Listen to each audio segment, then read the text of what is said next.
A'udzubillahi minasyaitonirrajim. Bismillahirrahmanirrahim. Assalamualaikum warahmatullahi wabarakatuh. Kembali lagi bersama Mang Sukir, yang tentunya akan menemani teman-teman semua dengan sebuah kisah-kisah horor dan mistis, yang kali ini akan menceritakan sebuah kisah yang berjudul Santet Miss V. Cerita ini ditulis oleh Sophia Baikwini. Dan bagi teman-teman yang ingin membacanya secara langsung, teman-teman bisa langsung kunjungi aplikasi KBM yang linknya saya sertakan ada di deskripsi. Dan tak usah berlama-lama, mari kita simak kelanjutan ceritanya. Selamat mendengarkan. Sebagai wanita penuh ambisi, angkuh, dan merasa benar sendiri, mengakui kesalahan adalah satu hal yang memalukan plus memilukan untuk Arima. Alangkah wanita itu bergidik jika membayangkan harus meminta maaf pada Hanum, apalagi bersimpuh memohon ampunannya. Maafkan saya atas semua kesalahan dan kehilafan yang pernah saya lakukan beberapa waktu lalu, hingga membuat Bukades sakit parah waktu itu. Saya hilaf. Saya tidak tahu lagi harus berbuat apa. Arima memohon ampunan Hanum dalam hayalnya. Dia berlutut sambil menangis. Sementara itu Hanum tersenyum sinis dengan angkuhnya. Bukades, sekali lagi mohon maafkan saya. Saya tulus ikhlas meminta pengampunan dari Bukades atas semua perbuatan jahat saya itu. Mohon dengan sangat Bukades bisa memaafkan saya. Arima kembali merintih. Maaf katamu. Iblis betina. Tidak semudah itu maaf akan kuberikan. Kau telah merusak hidupku, menghancurkan rumah tanggaku dengan Kang Lutfi.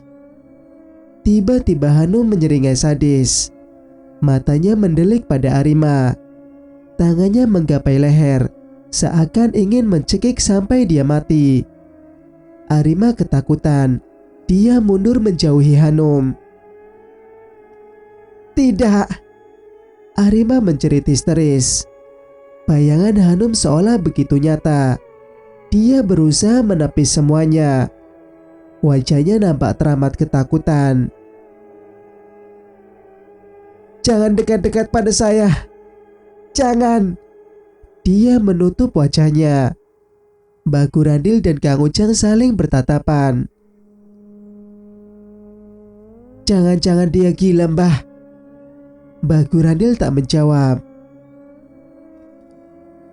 Sudah sakit badan, apa dia juga sakit jiwa? Ucap Kang Ujang. Diam kamu, gertak Mbak Gurandil. Gila ini perempuan, Mbah, ujar Kang Ujang. Matanya terus menatap Arima dengan rasa iba. Mbak Gurandil menggelengkan kepala, lalu mengedikkan bahunya.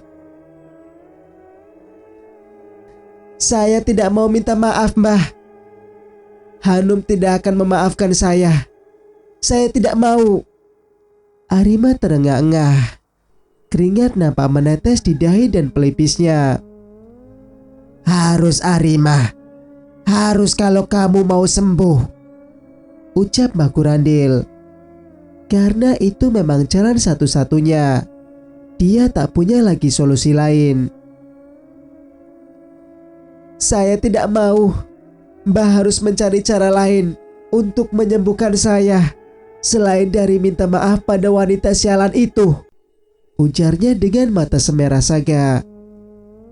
Arima mencengkram baju pria itu sambil menekan lehernya. Cari cara lain, atau akan kubunuh kalian semuanya, ucap Arima dengan nada ancaman yang menekan. Mbak Gurandil kaget tak menyangka Arima akan berlaku seberani itu padanya. Kang Ujang pun sama kagetnya. Lah, kenapa tuh jadi begini? Kang Ujang menepuk dahinya berkali-kali. Dia bingung melihat kondisi Arima. Kadang menjerit pilu, kadang tertawa mengenaskan, dan kadang pula berteriak penuh hawa nafsu. Gila, benar-benar gila perempuan ini. Tenang Arima, tenang. Dia berusaha menenangkan wanita yang mulai depresi ini. Tenang. Bagaimana saya bisa tenang, Mbah? Lihat kondisi saya sekarang. Betapa mengenaskan nasib saya. Arima merintih, lalu tertunduk. Dia melepaskan cengkrama dari leher Mbah Gurandil. Wanita itu kini menangis terseduh-seduh. Tolong saya, Mbah. Cari cara lain agar saya bisa sembuh. Tanpa harus meminta maaf pada Hanum. Saya mohon. Arima terus mengulangi kalimat itu hingga puluhan kali. Ujang dan Mbah Gurandil mengusap dada. Mereka berjalan beriringan meninggalkan wanita muda yang kembali merintih dan terisak menahan sakit yang terus menderanya. Mbah Gurandil kembali ke ruang semedinya. Melihat sikap Arima rasanya memang tak mungkin dia meminta maaf pada Hanum. Selain karena ego, pastinya Arima juga merasa malu. Dan satu lagi, dia pasti merasa kalah dari Hanum.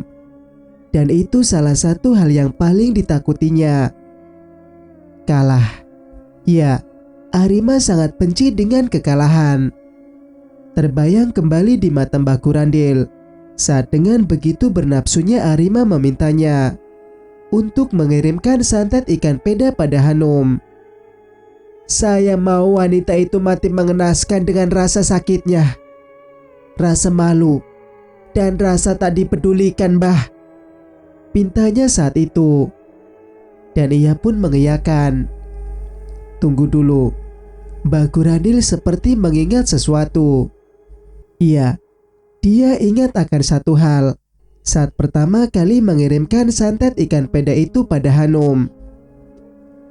Bukankah santet yang dikirimkan pada Hanum adalah anak santet ikan peda? Dan ikan itu masih ada di dalam baskom dengan kondisi yang pasti sudah tidak berbentuk atau setidaknya kering kerontang, seperti yang dilihatnya beberapa waktu lalu. Itu pula yang membuatnya yakin jika Hanum pasti mengalami kesembuhan dari santetnya. Sigap dukun Telu Sakti itu beranjak membuka kain kafan yang jadi pembungkus dari baskom berisi rendaman ikan peda tersebut. Dan matanya melotot tak percaya dengan apa yang dia lihat sekarang. Ikan peda itu basah kembali. Ribuan belatung memenuhinya. Bau anyir dan busuk menyebar saat pembukanya dibuka, membuat siapapun yang menciumnya akan merasa hendak muntah saat itu juga. Sementara belatung itu entah datang dari mana, hingga jumlahnya bisa sebanyak itu. Mbah Gurandil tak habis pikir. Astaga! Mbah Gurandil mundur beberapa langkah. Dia mengusap wajah dan mengucak matanya berkali-kali. Tidak mungkin. Minggu lalu ikan ini kering kerontang. Siapa yang menambahkan air kembali? Bisik Mbah Gurandil. Dia masih tak percaya. Ruangan semedinya tak bisa sembarangan dimasuki oleh orang lain. Hanya Ujang yang bisa masuk untuk membersihkan dan meletakkan alat-alat untuk ritual. Itu pun harus atas permintaannya. Aneh. Dahi pria itu berkerut. Lalu matanya tertuju pada 2 ekor ular peliharaannya yang kini bergelayut pada selembar foto. Tapi bukan foto Hanum dan Kia, karena ada 2 lembar foto di sana. Mata Mbah Gurandil mendelik kembali saat 2 ular itu membelit foto tersebut dengan tubuhnya sambil mendesis. Lidahnya terjulur dan menjilati wajah serta bagian tubuh yang lainnya. Dan Mbah Gurandil terkesiap saat matanya menatap siapa wanita dalam foto tersebut. Arima!" teriaknya dengan suara tertahan. Ujang datang tergopoh. "Ada apa, Mbah? Kok sepertinya Mbah kaget?" Ujang menghampiri majikannya yang nampak lunglai karena keterkejutannya. "Lihat itu, Ujang. Lihat." Mbah Gurandil menunjuk dua ular yang meliuk-liuk pada sebuah foto perempuan. "Iya, itu ular, Mbah. Memangnya kenapa, Mbah?" Kang Ujang heran. "Foto itu, dari mana si Becky dan si Beka mendapatkannya? Saya tidak pernah punya foto wanita itu," ucap Mbah Gurandil. "Itu kan foto Neng Hanum, Mbah. Kan Neng Arima yang memberikannya dulu sebagai media santet," jelas Kang Ujang. "Lihat dulu, prokokok sia teh. Jangan asal komen tanpa dilihat dulu atuh." Mbah Gurandil kesal. Ujang perlahan mencermati foto tersebut dan dia pun mundur perlahan. Iya, Mbah. Bukan foto Neng Hanum. Itu fotonya Neng Arima ternyata," ralat Kang Ujang polos. "Nah, kamu sekarang paham kan? Kenapa Arima yang tiba-tiba sakit seperti itu?" ujar Mbah Gurandil. "Tuh, lihat ikan pedanya. Basah dan kembali dikerubungi oleh belatung. Padahal minggu lalu sudah kering kerontang," tandas Mbah Gurandil. Kang Ujang terhenyak di tempatnya, tak percaya dengan apa yang kini dilihatnya. Apa iya itu bisa terjadi? Siapa yang memberikan air pada ikan? Dan siapa yang meletakkan foto Arima di tempat ini? Sedangkan hanya dia dan Mbah Gurandil yang bisa masuk ke tempat ini. Kang Ujang benar-benar tak tahu harus berbuat apa. Mbah Gurandil diam terpekur. Dia tak tahu lagi harus berbuat apa. Sedangkan Ujang pun hanya mondar-mandir tak tentu arah. "Diam kamu, Ujang. Jangan mondar-mandir begitu. Pusing kepala saya," gertak Mbah Gurandil. "Maaf atuh, Mbah. Tak sengaja. Efek pusing juga, Mbah," jawab Kang Ujang. "Cari ide atuh." "Iya, Mbah. Iya. Ini lagi dicari tapi belum ketemu." "Dasar brokokok," umpat Mbah Gurandil. Terdengar kembali suara Arima yang menjerit-jerit kesakitan. Untung saja rumah Mbah Gurandil terletak agak jauh dari pemukiman warga sekitar. "Gimana ya? Pusing sekali kepala saya." Mbah Gurandil menepuk dahi berkali-kali. "Bagaimana kalau dia mati di sini, Mbah? Bahaya itu," ujar Kang Ujang. "Kamu lagi malah nakut-nakutin saya." "Bukan nakut-nakutin atuh, Mbah.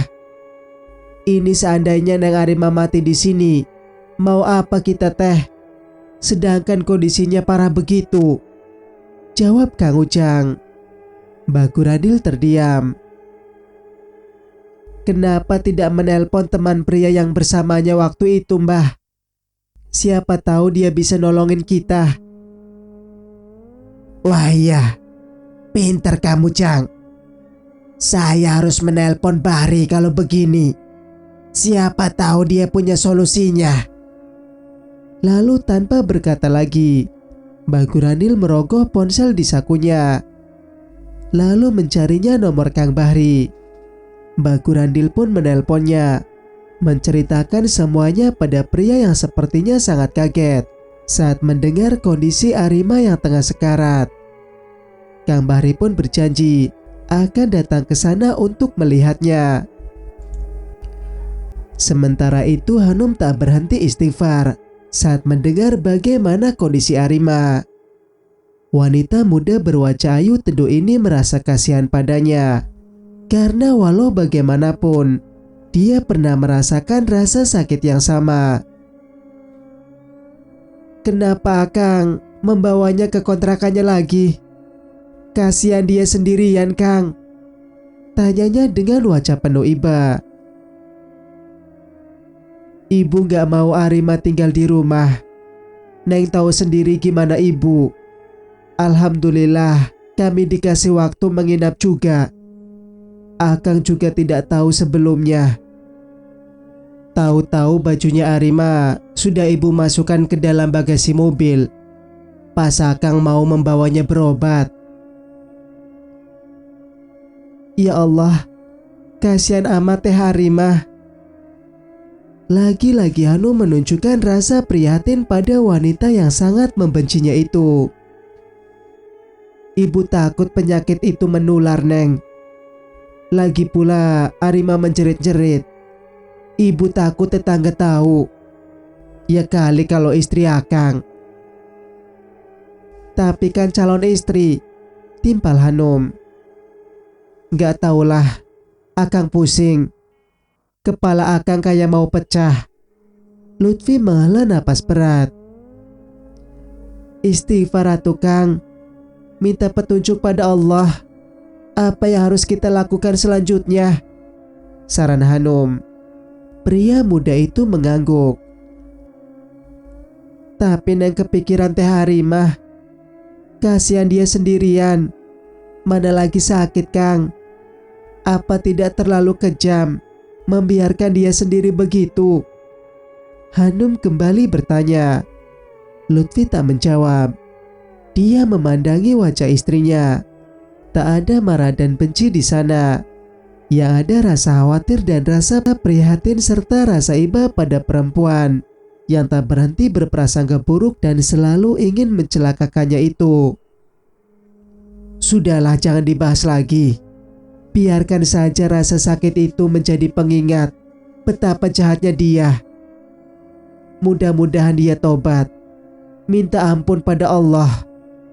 Tugas Lutfi akhirnya. Hanum mengangguk.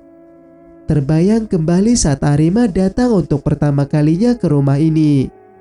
Dengan mengatakan ingin melamar pekerjaan sebagai sekretaris di desa yang dipimpin oleh suaminya. Hanum sama sekali tak menyangka jika Arima akan bertindak senekat itu. Mungkin karena dia terlalu mencintai suaminya hingga rela berbuat tak senonoh yang justru merusak nama baik dan kehormatannya sebagai wanita. Nauzubillah. Semoga Allah mengampuni semua dosa-dosamu teh Harimah. Doa Hanum terdengar begitu tulus. Cie, ngobrol berdua aja. Yang ngajak-ngajak. Tiba-tiba Gia muncul sambil nenteng sebungkus keripik pisang di dalam toples transparan. Sini Ge, Akang lagi ngobrol serius sama teteh kamu. Lutfi menggeser posisi duduknya, lebih mendekat pada Hanum. Gia langsung duduk di dekat kakak iparnya, lalu meletakkan toples di atas meja. Kirain teteh sudah tidur, gak ada suaranya sama sekali, ujar Hanum. Ngerjain tugas makalah sosiologi, alhamdulillah udah kelar, jadi bisa makan. Gadis muda energik itu mengunyah keripik. Hanum dan Lutfi memandangnya bergantian. Buatin Akang kopi Neng.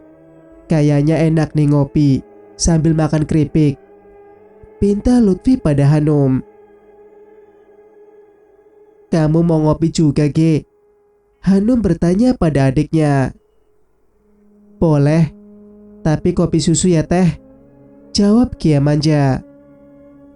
Siap, ditunggu ya Pak, Bu, ujar Hanum seolah pelayan kafe, lalu berjalan menuju dapur. Suami dan adiknya tertawa. Gimana kabar si iblis perempuan itu? Tanya Gia penasaran akan kondisi Arima. Dia ada di kontrakannya Ge, sakit. Bisa sakit juga iblis itu. Mata mencibik. Iya, Penyakit yang dideritanya sama persis penyakit yang dulu diderita oleh tetehmu, terang Lutfi. Masa Kang? Serius ini teh? Kia melonjak kaget. Lutfi mengangguk. Bahkan lebih parah dari tetehmu dulu, Ge. Kok bisa ya? Jangan-jangan dia yang mengirimkan santet itu pada Teh Hanum. Bisa jadi sih. Orang jahat mah bisa saja. Apa yang enggak dia lakuin buat dapetin Akang?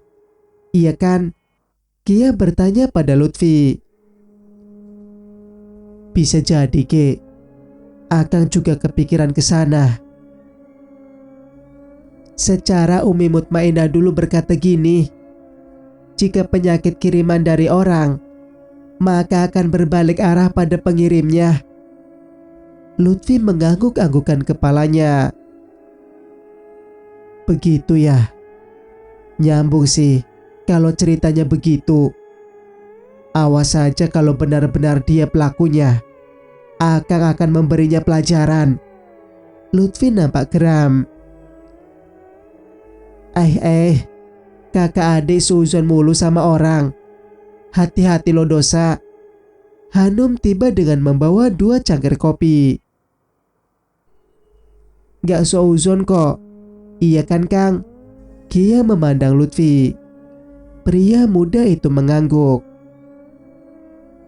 Kalian itu ya, belum tentu juga kan Arima pelakunya.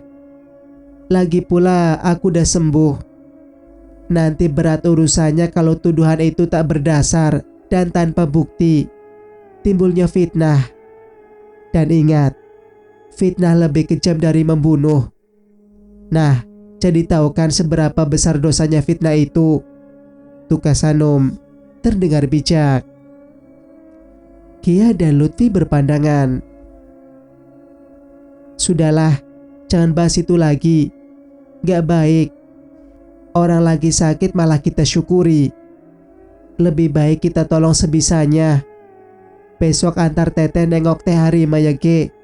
Pinta Hanum. Emang Kang Lutfi gak bisa nganter? Tanya Kia. Dia malas melihat wanita itu. Bawanya emosi mulu pengen nyubit ginjalnya pakai tang. Begitulah pikir Kia.